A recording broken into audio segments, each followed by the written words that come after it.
Just days after President Obama announced fairly significant cuts to U.S. emissions over the next few decades in conjunction with China, he's also announcing a U.S.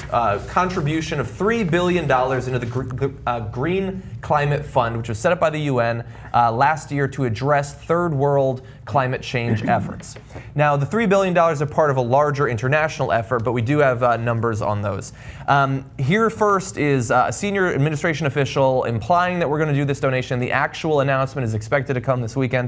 That anonymous official said, "We're doing this because it is in our national interest to build resilience in developing countries to climate change.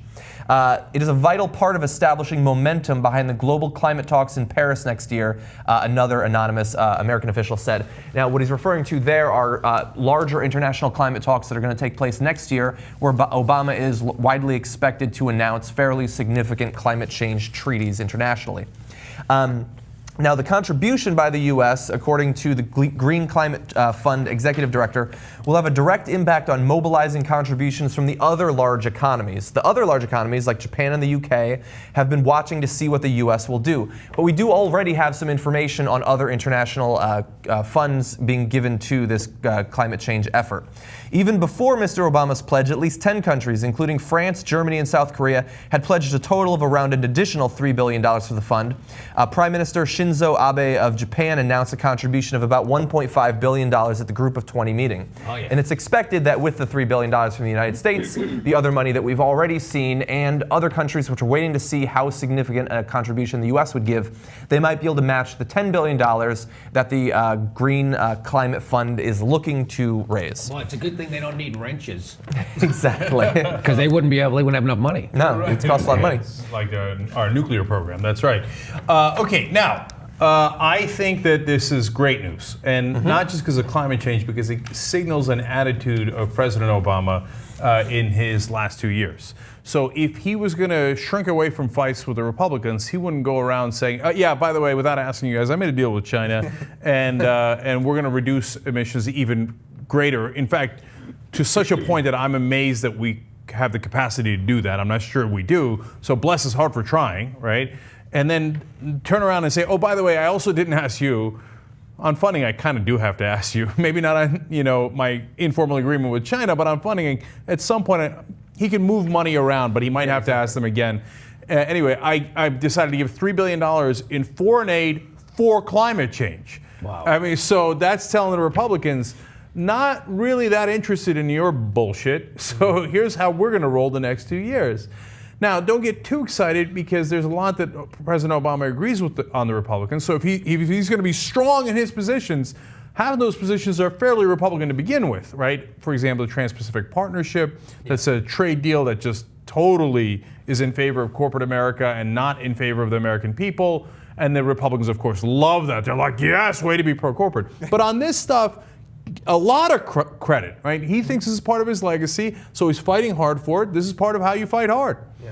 Now, and to clarify, we don't yet know if the money will come out of already existing sources of funding for these sorts of efforts, or if it will be a fresh new $3 billion. Details might come on this. But that's what I mean about the funding from the previous story. It's like these numbers are just made up. The more I hear these stories, I just think it's all just like, oh, we're going to put $3 billion to this, and whoa, did we have $10 billion yesterday? You know what I mean? If you had asked somebody yesterday, did we have $10 billion to fix the nukes yesterday? Did we have $3 billion? So the numbers thing I think is funny. But could we just throw up that first quote again, or even either of those two first quotes? Why were those anonymous quotes?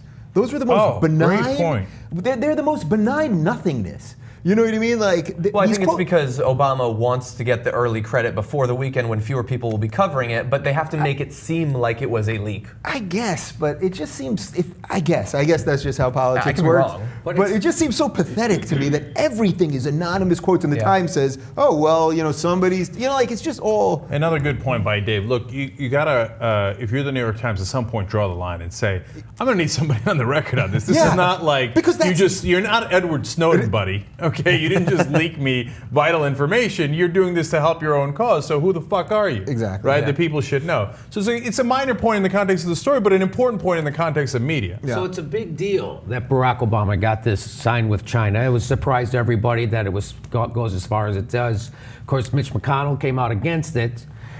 He said, sure, this might ensure the survival of the planet that we live on, but what's in it for us?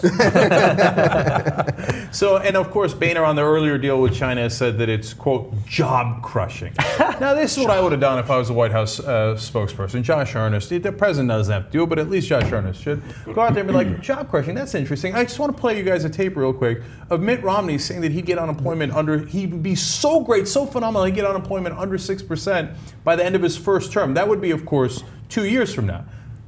Oh, right, we got it under 6% in 2 years. So Republicans, I don't need you to talk to me about job crushing. You know what was job crushing?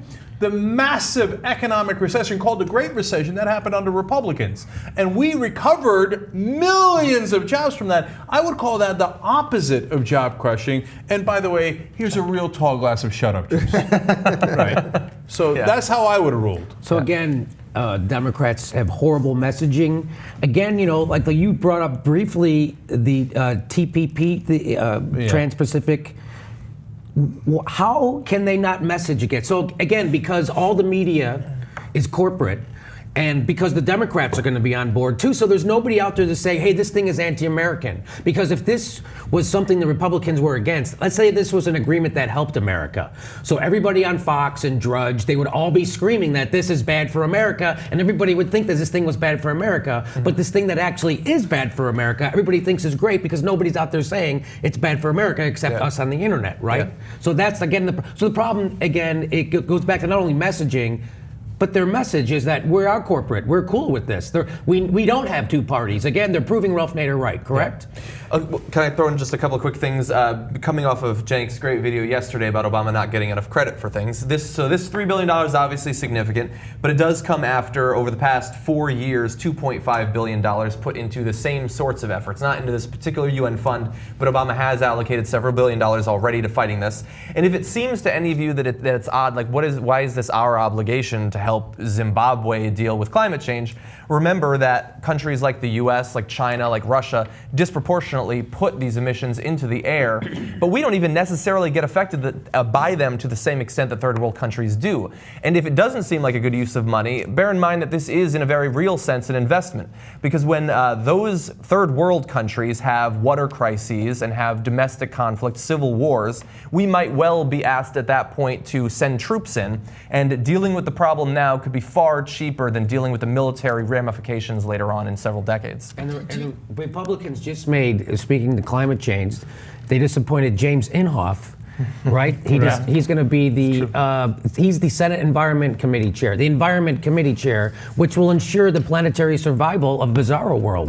Exactly, they're doing quite well.